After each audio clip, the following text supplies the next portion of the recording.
watched the entirety of the movie yesterday, and I uploaded the reaction to that on my Patreon for free to watch. You can just click on it and watch it. We watched the movie, and I took copious notes. Copious notes. Broadly, before I even get to my notes, we can just say we've seen 2 Elvis movies now. We've watched my thoughts on the movie, not in my top 3 Elvis movies. Well, that's hard. That's, he has what? You said like 30 something movies, 33 movies, so to be in your top 3 would be pretty tough. We've seen 2 here now. We've seen Lovin' You, and we've seen this one. We didn't do, is it Love Me Tender is his first one? Because as I understand it, he had a bit part in that one. So we skipped that one. I wouldn't mind watching it if it's a good movie. But I would say that I liked Lovin' You a little bit more than this one. I had some kind of casual issues with some of the story here. Not one of my favorites, but considered one of his best. Interesting. I mean, certainly the high that we got, which was the performance of Jailhouse Rock and the choreographed dance there, and the fact that it is such a powerhouse of a song, and then him performing it in that great set, that's a higher high than anything we've seen thus far, But the movie that kind of surrounds that, for me, is a little sensational, huh? It's a smash. It's a little spotty. There are relationships that I find inconsistent. What the fuck? Hey! You forgot something! What? Me! Vince, don't you know the meaning of the word courtesy? Like, maybe they were going for complex and nuanced, but instead they just feel inconsistent and muddy. People just come into and out of the movie. Time flies at different rates, and we're never really sure when. People are making decisions, and we're not necessarily sure of their morals, and not in a ambiguity way, but just in a way where it's like it doesn't feel like thought about or anything. It just kind of feels a little slapped together. And maybe perhaps most damningly, as far as characters go, is the character of Vince Everett, who he's kind of a dick.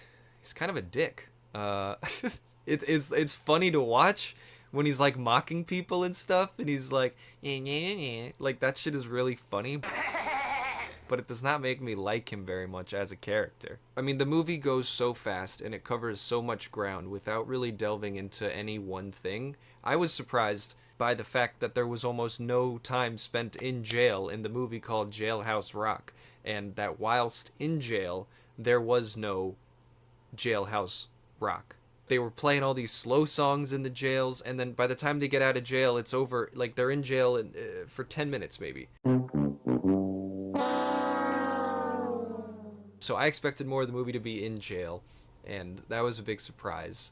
Because it's called Jailhouse Rock, and I expected more rocking songs, and there weren't very many rocking songs either. So I guess that does kind of just go with the fact that this is a vehicle for a rising star, and is incorporating or working around these songs that they can bring to the table. So I understand that there are certain limitations, So yeah, I mean, it is just capitalizing on a song like you're saying, Jesse, and I agree with that, but I just felt like they did it in a more organic or natural way in Lovin' You. But part of that is, I think, maybe just the characterization where, the character in Lovin' You was a little bit more good-hearted, and in this one, he's a rugged ex-con, guys. Did you see him shirtless? He will beat the shit out of you. Oh my gosh. Oh my, scandalous. So yeah, I had some broad problems with the character and the narrative and the pacing of it, but overall it was a fun watch. I laughed quite a bit, and then I watched it again with Lena earlier today. So I watched it yesterday, and then I watched it again with Lena, and she had some opinions to offer. Particularly, I'll just say ahead of time that she found Elvis to be kind of sexy when he was being angry, and whatever. Maybe he does have a little bit of daddy energy. Whatever. I don't see it, but whatever. All right, here we go.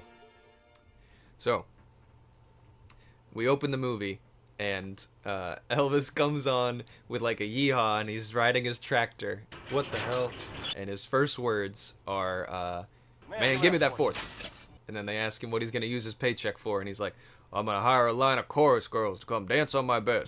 And then we see him arm wrestling in the bar, and he orders beer for the whole round. He loses the arm wrestle with good-natured grace, and it seems like this is something that happens with some regularity, because someone's like, oh, Vince likes that kind of punishment. One day he'll learn. Vince likes that kind of punishment. Someday he's gonna learn.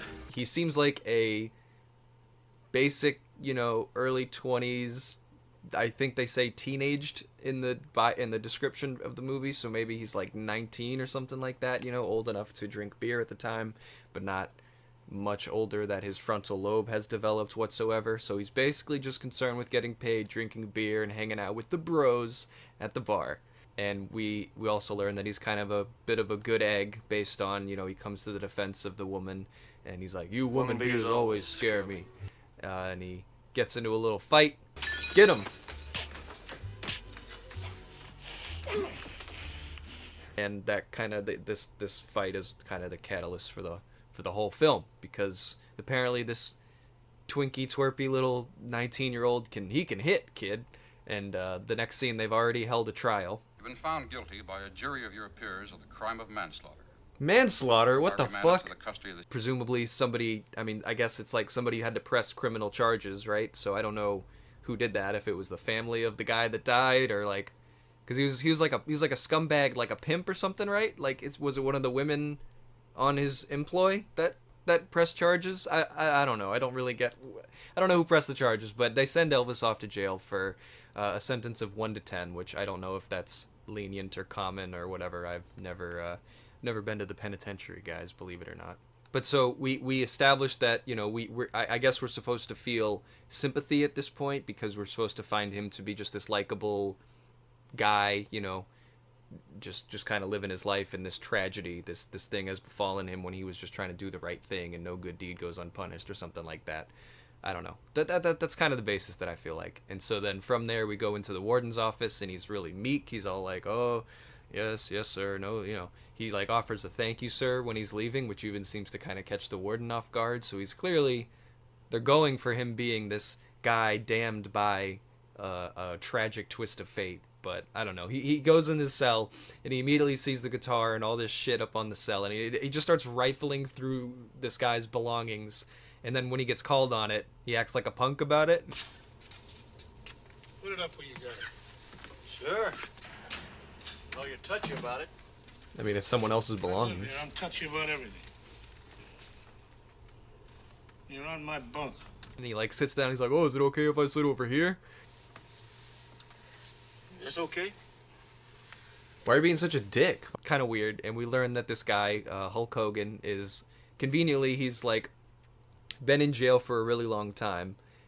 So he runs the place, and he has his hand in like every, everything. He's got the laundry, he's got the... I got representatives in the tailor shop, commissary, sick bay, kitchen, and shoe shop, and they all work for me.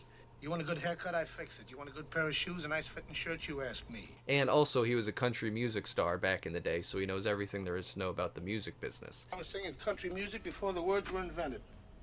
And I was on the stage with the best of them. Eddie Arnold, Roy Acuff. You make good money? I don't know who those people are.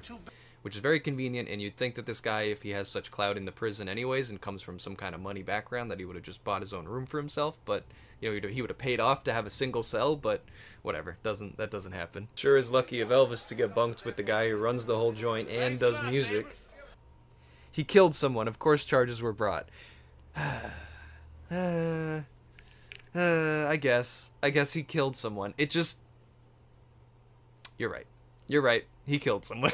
He killed someone, charges were brought. That makes sense. That's what happens when people die. You're right, and I am wrong. You're right. But so anyway, so he's in jail, as he should be, for killing someone. Thank you, Belinda. And so Hulk Hogan, Hunk, what's his name? Hunk something. So he's working with Hulk Hogan, and Hulk Hogan's like, yeah, I run the joint around here. Why don't you come work for me?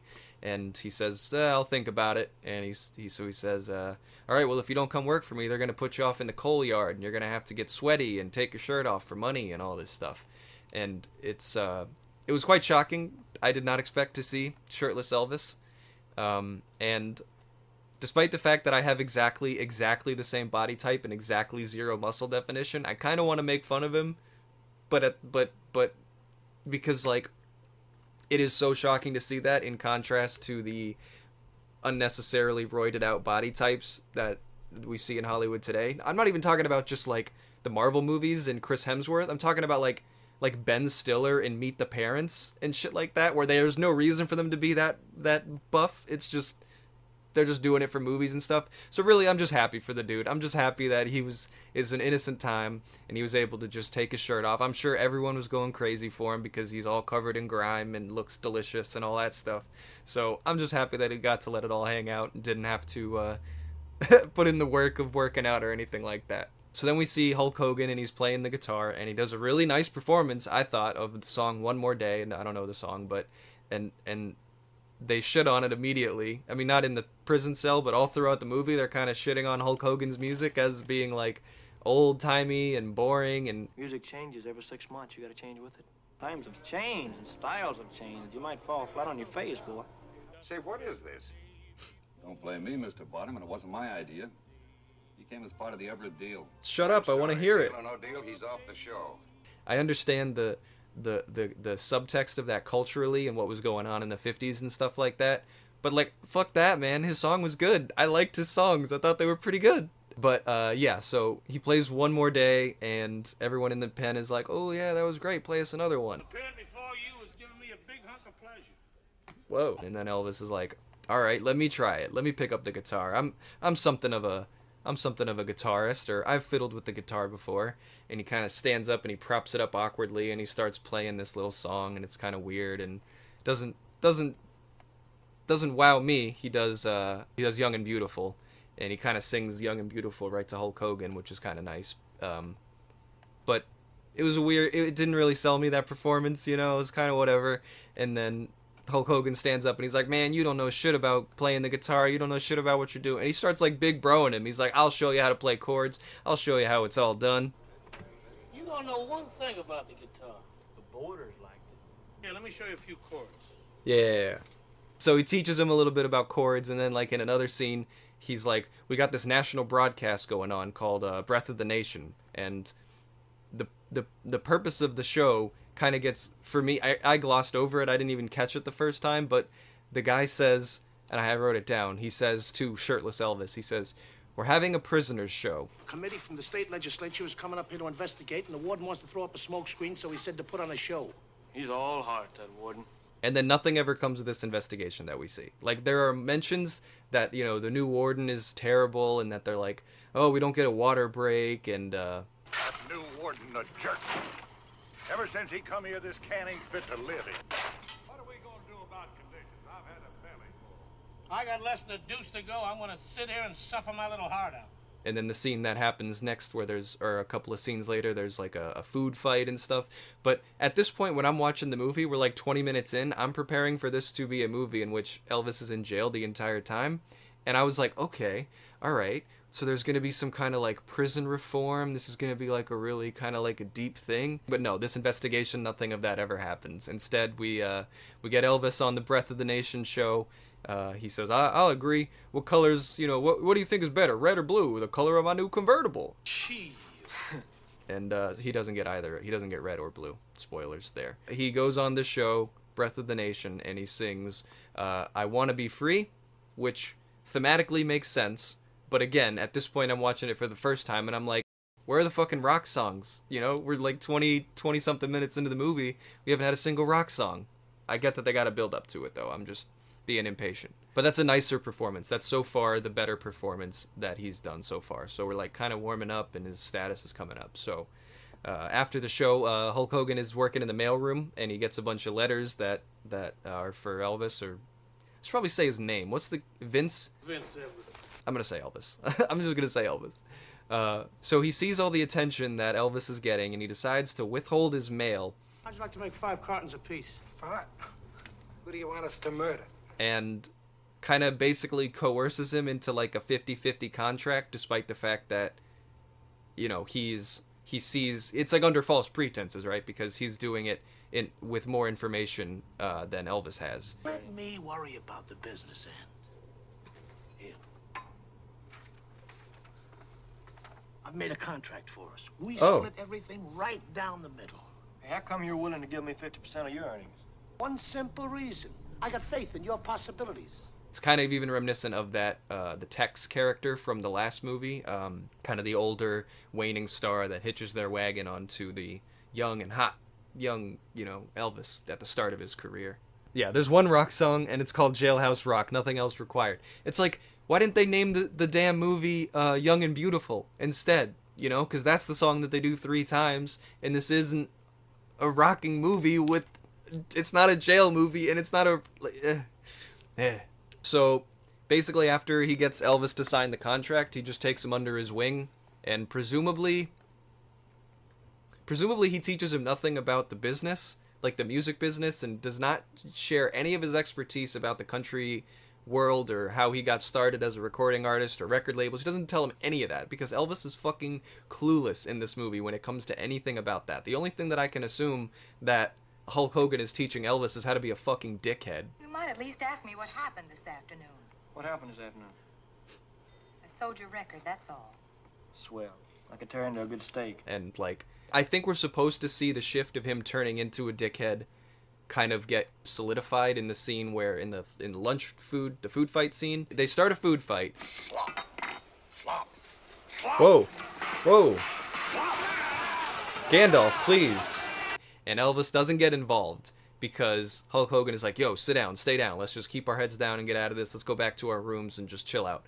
And then instead, Elvis just swings on a cop like a dumb fucking idiot, and I don't really know why he does that. Come on, back to your cell. Oh, Jesus. What a weird turn. Why would you do that? And then he gets, like, you know, his punishment for that is he gets kind of lightly like, I've been whipped harder than that. He does not get whipped at all. It's kind of bullshit. Oh my good golly. Are you kidding me? All right. 1, 2.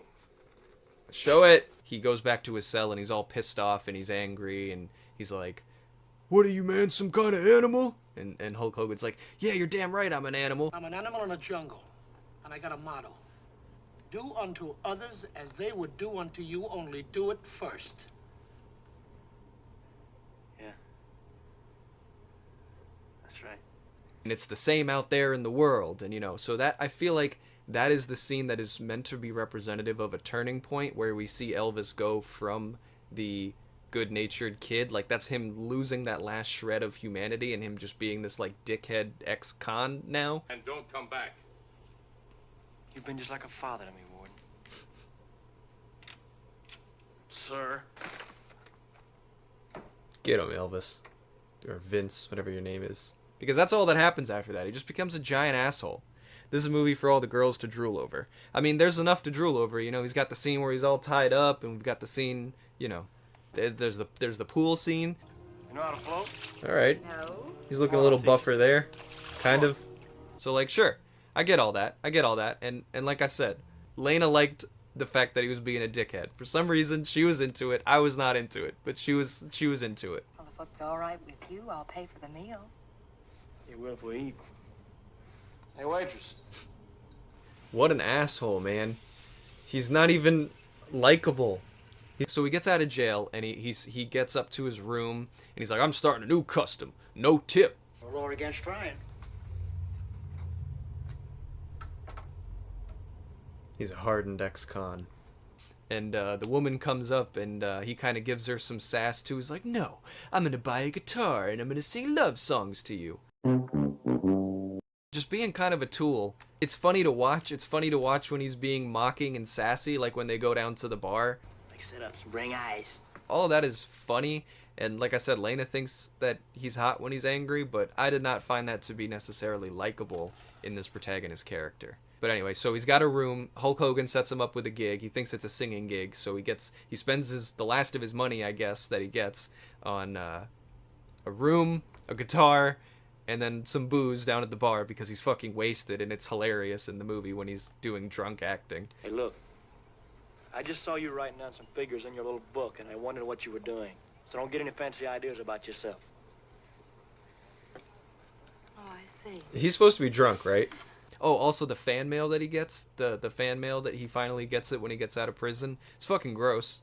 Gross. The little girl, not even woman, the little girl is like, I'm 15. Here's my measurements. Let's talk about my titties. And it's like, get the fuck out of here. Jesus 36. Christ. Do you think I should reduce? So yeah, he goes down to the bar and he basically just makes an ass out of himself in front of his prospective boss that he wants to impress with the singing. What do you think I am, a mental case? And then also Peggy. Is yours the approved manner with ladies in the backwoods? Then he jumps on stage, and I was like, when I was watching this, I was like, all right, here we go. Hell yeah. The movie's about to take off. He's about to start rocking. But instead, he plays the boring-ass, slow-ass song. He's playing Young and Beautiful. You're so young. Boom. Play a fucking rock song. Then he goes fucking ballistic when the people are enjoying themselves despite his music that is not fitting the tone of what's going on at all. Like, there's a guy, like, he literally says, oh, hey, folks, don't mind me. I just gotta prove myself to the manager over there. He doesn't think I can sing, so I just gotta prove him wrong. You guys just don't mind me. And then, like, there's a guy that's, like, laughing at his table, just having a good time, as you would do at the bar, and he goes insane, and he goes and he smashes the brand new guitar that he just bought. He just got this guitar.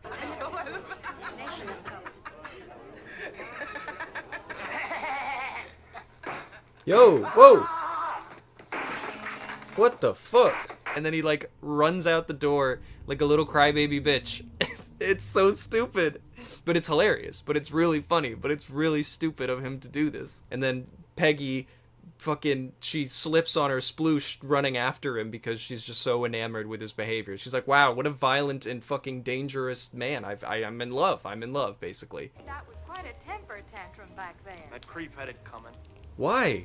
Look, why don't you get me off the streets, huh? She decides to help him out, which, again, is literally to do all of his thinking for him. I can listen to myself when I'm singing. Make a tape recording. Sounds like a good idea. How much does it cost? About $20 worth of recording. The man just has no thoughts in his head. This entire movie, Elvis's character is like, he's just this passive character and people are just like pushing him off into different directions. And he's like, oh, I guess so. She's like, how about you go record on tape? Here's how much it costs. And they go and they just decide to go and do that. So he does like this kind of, again, he's acting, so he acts like an amateur, and he does kind of this like pitchy, kind of shitty performance of Don't Leave Me Now. And then she has to come in again, and she's like, hey, Dingus, why don't you sing? Why don't you put some emotion into your songs? Why don't you how about you make the song your own? Man, that's awful. Do I sound like that? Yeah. Sound like a million other things. Well, then sing it differently. Like how? Like how you feel it.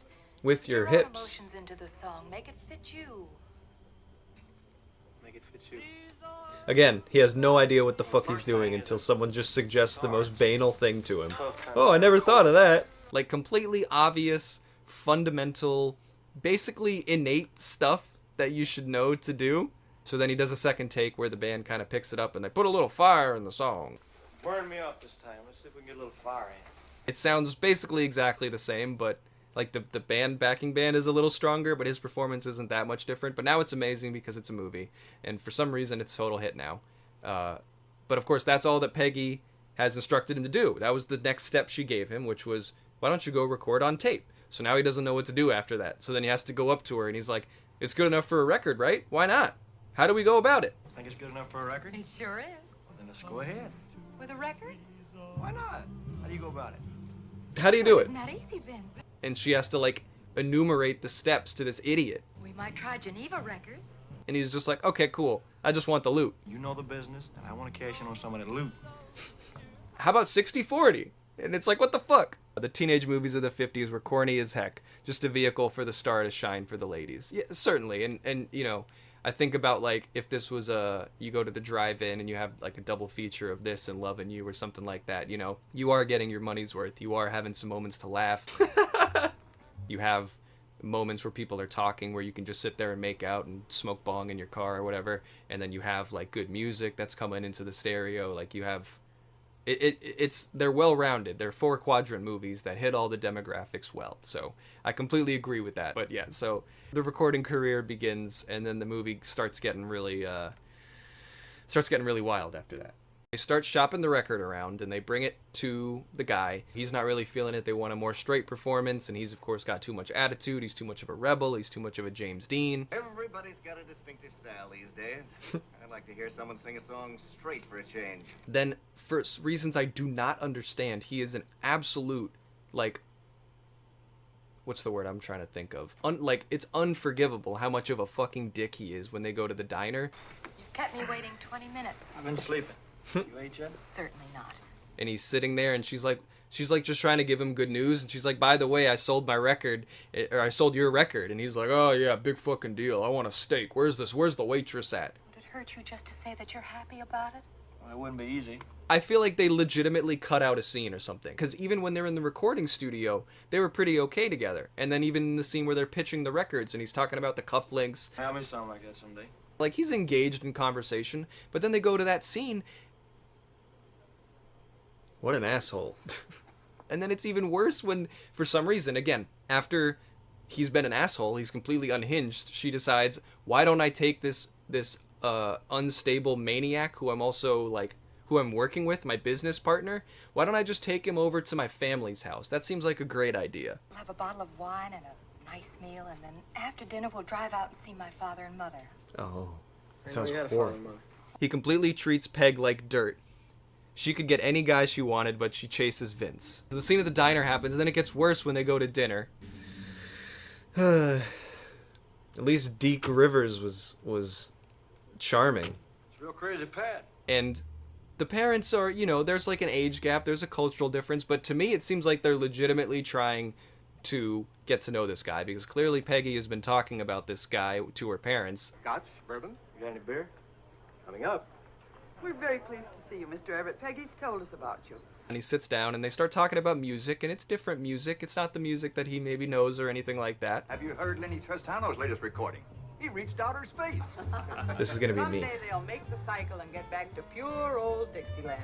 But they try to talk to him about the music, and he's just like, I don't know what the fuck you're talking about, you stupid dumb idiot. How dare you talk to me? I say atonality is just a passing phase in jazz music.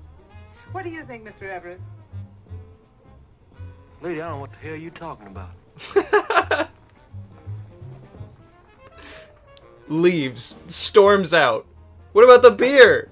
What is the matter with you? Why is he like this? And then he stomps out of the house. And again, Peggy has to go chasing after him, and I'm just like, what? In what universe is that allowed? In what universe would you be okay with this? This is not what Hulk Hogan taught you when he was talking about being an animal. You insulted my father, my mother, and me, and it's just unforgivable. Well, what do you expect? I come out, have a little beer, first thing I know, some old broads push me in a corner with some stupid question. They were just trying to bring you into the conversation. Seriously. I could show their conversation. I'm not even sure they were talking English.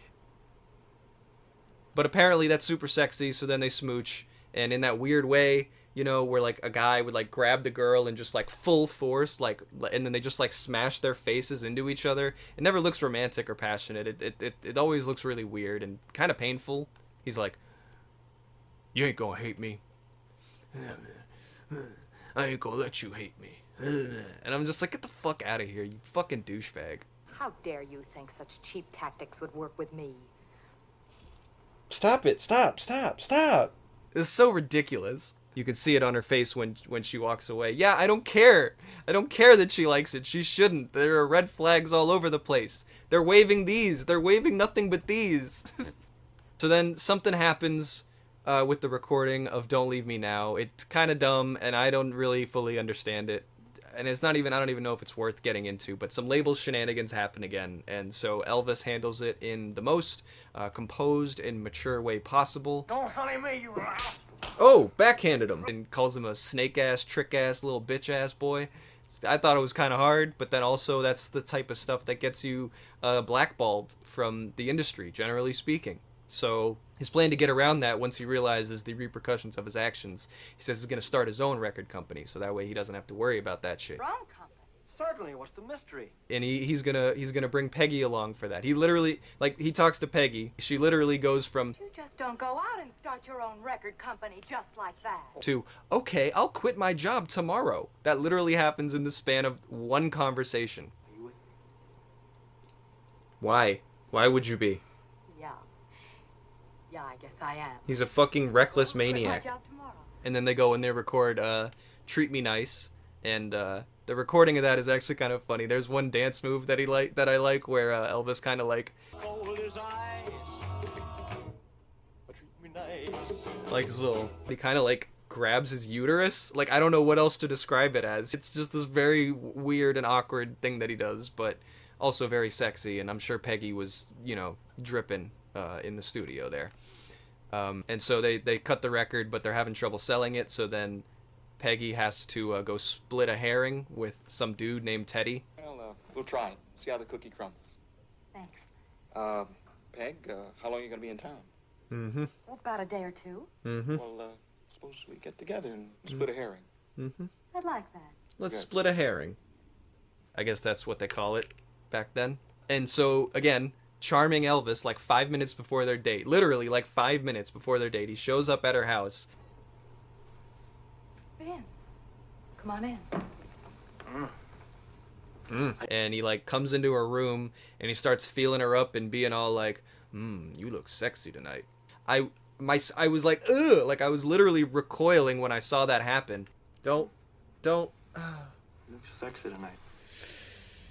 Meanwhile, when I watched the movie with Lena earlier today, she was visibly, she enjoyed what Elvis brought to the table with that, you look sexy tonight, and the whole spin around. I thought it was gross. She thought it was sexy.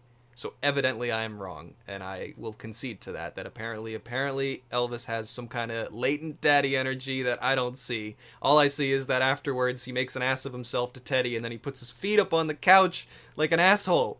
Who does that? So, you know, that seems to be the point at which the wedge is fully established. I mean, there has been this sense throughout the movie that Elvis is just chasing the money and isn't necessarily interested in the romance, but he's a cold-blooded old fish. Good. How's he fixed financially? Well, they say he's got the first dollar he ever earned. Sounds like my man. Interested only in the money.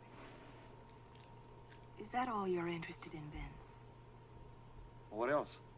it seems like this is a real turning point. Peggy and Elvis are now no longer going to be a thing. So some time passes, and Elvis is kind of swinging his dick around at some parties. Hulk Hogan comes back into the picture. You must be Peggy Van Alden, the gal that started the record company with Vince. How do you do? That could just be anybody. This is a party. Right, Vince? You better believe it. Hey, how'd you know about the record company? Oh, I got to keep up with the activities of a partner. You've got more partners than a square dance. Yep. And he wants to be on the next televised performance, which Elvis kind of like hesitantly agrees to, and he warns him. He's like, "Oh, music changes every 6 months, man. You gotta be up with the times." And you know, Look, boy, all I need is one good break, and you can get it for me in a TV show. Well, I guess I owe you that much. yeah, you I do. don't know how it's gonna work out, Hunk. Oh, you let me worry about that.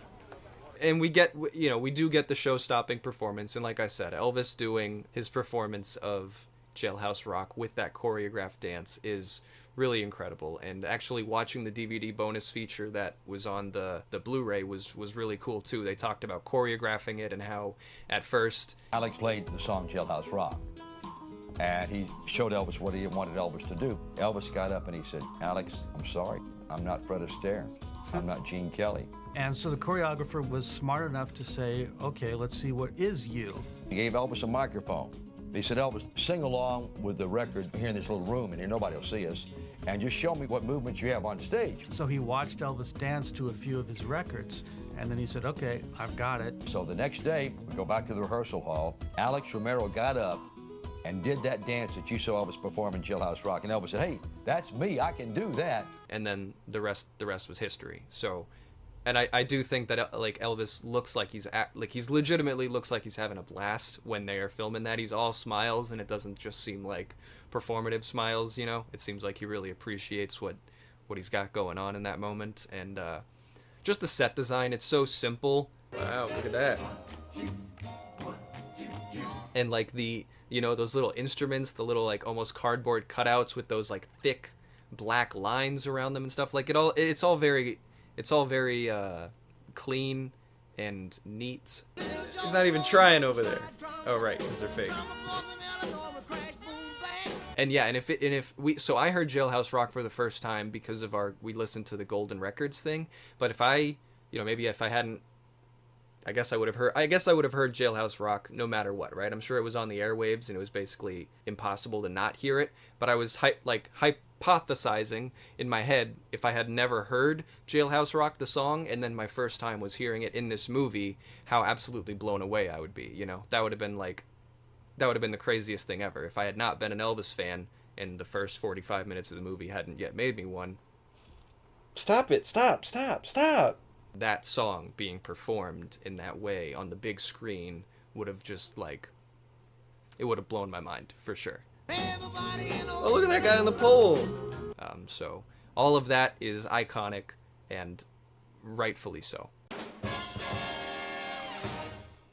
That was awesome. Thank you, Mr. Everett.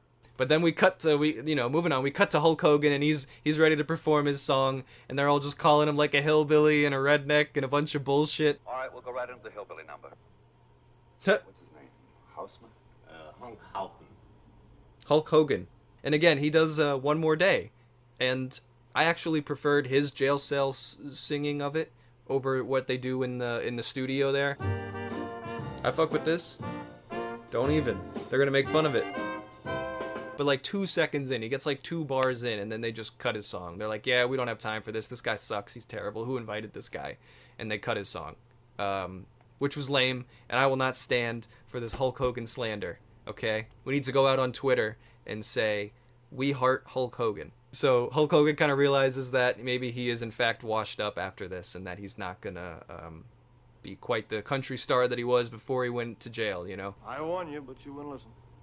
Don't rub it in. And don't ask for pity. You taught me that. Don't worry about me, Sonny. I'll get along. How?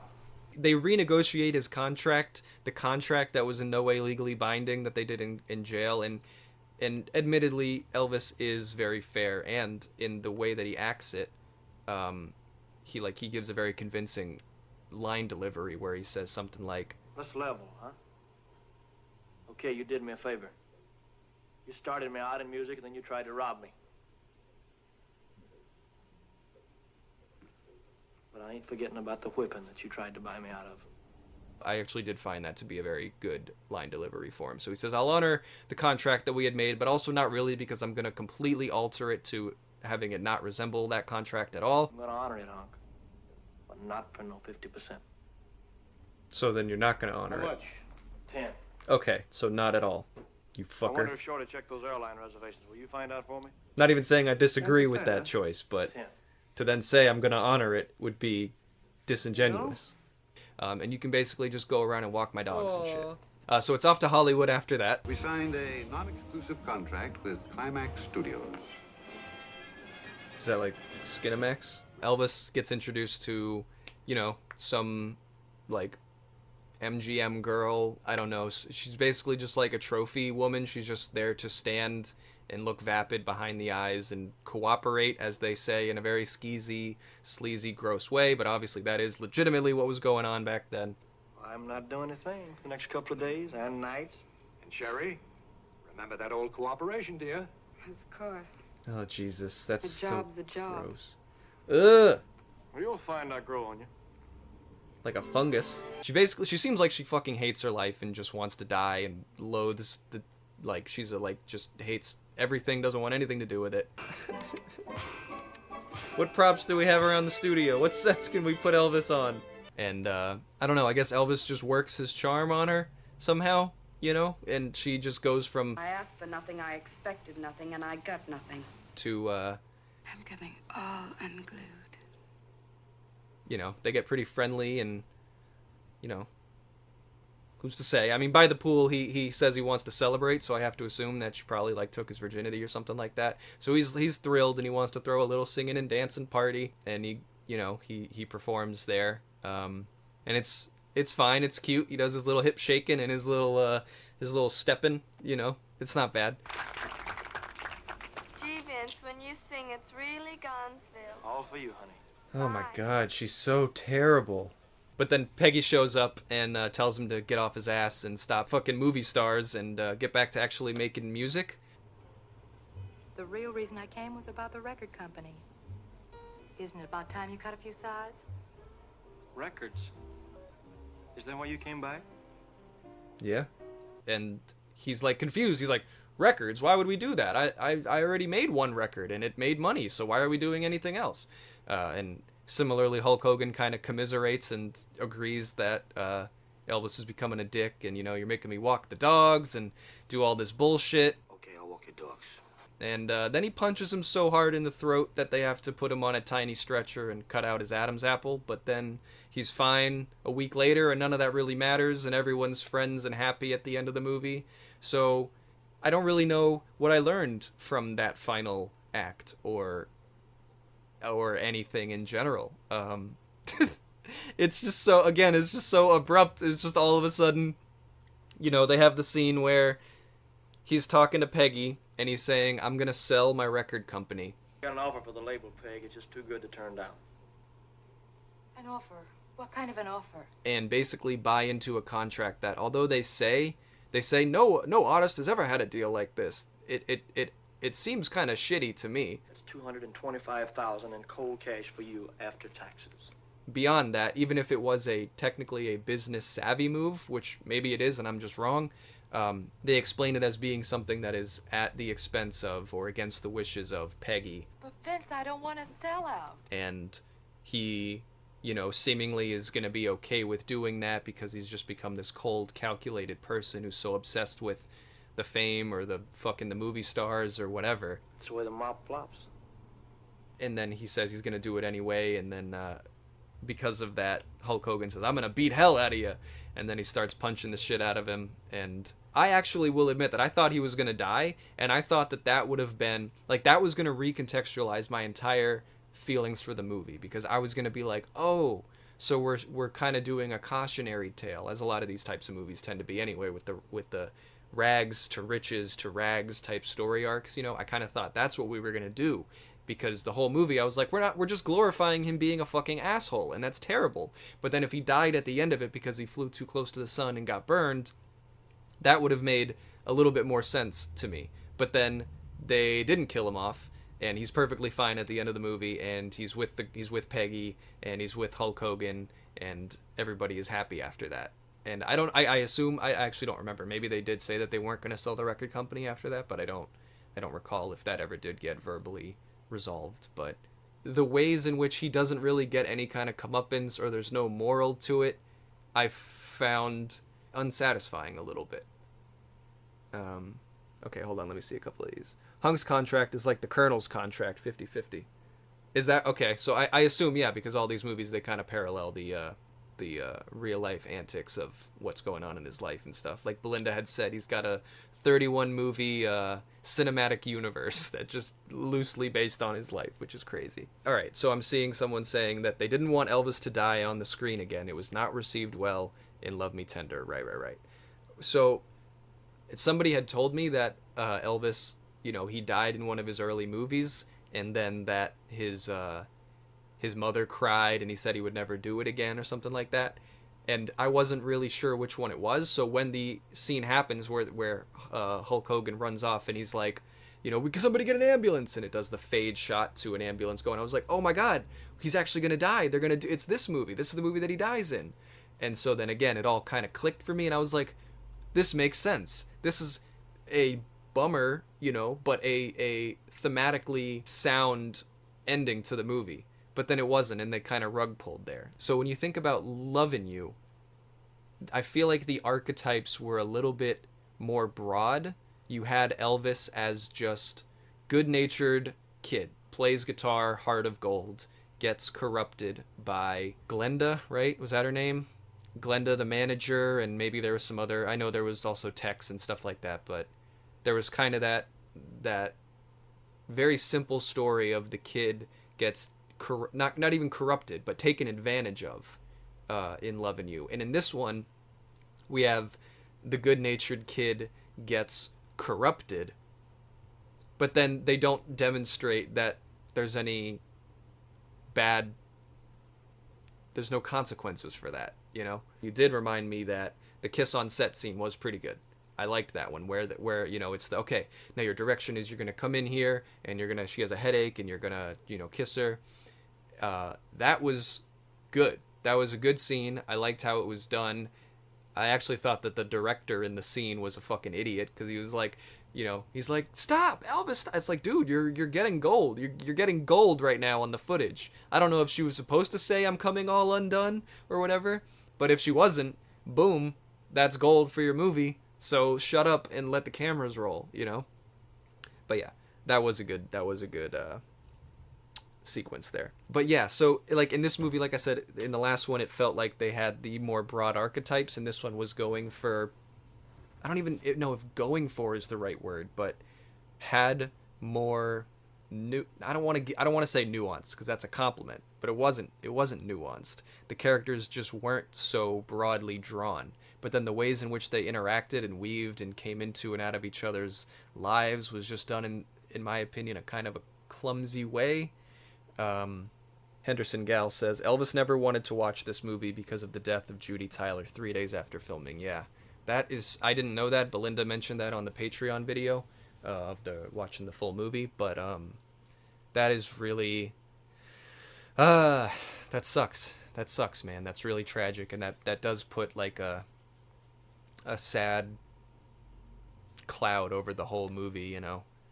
But on the other hand, she lights up the screen. I mean, she's really good. She's really good in the movie. And Elvis's acting isn't so bad in this one. He is good at being the heel, which is something that I kind of thought would be the case, just from hearing some of his music and, you know, just looking at his face. He's got, if he is a pretty boy or if he is daddy or if he's attractive, I don't think that he's necessarily the conventional attractive. He does have more of the like bully kind of look to him, if that's fair and not offensive to say. So he was good at being the heel.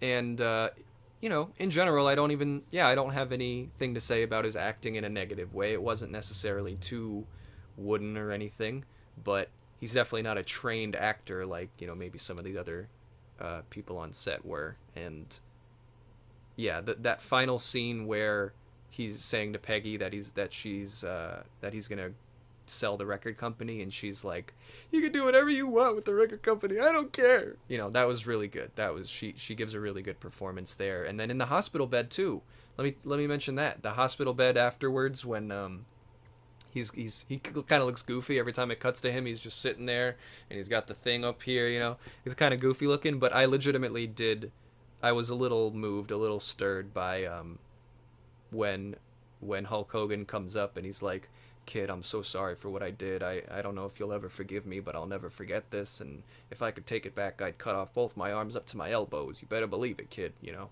I thought that was all really good. Peg is the girl next door that should fall for a good guy. Yeah, really. She deserves so much better, you know?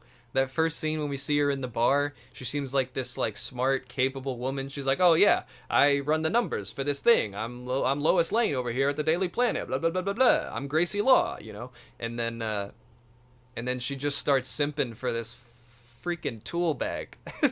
It's so beneath her. It's so beneath her. But yeah. So that's basically my thoughts on the film overall. I'm really glad to have watched it, and Elvis Presley's best movie, King Creole, my favorite, Roustabout. His worst movie, Clambake. I'm gonna be honest, I was about to pronounce that Clumbake, because like I don't know why that was, I don't know why. I will have no Clumbake slander. I'll have no Clambake slander in this chat. Oh boy. Okay, we've got other movies. People are suggesting other movies here. We got Follow That Dream and Flaming Star as well. Interesting. Okay. Even Elvis hated Clambake. But that's going to do it for this episode, for Jailhouse Rock, for the movie, for the EP, and for Tier List 4. So, thank you everybody for watching. Our next movie is going to be King Creole. Thanks for watching, everybody. Appreciate you guys sticking around. Have a good one.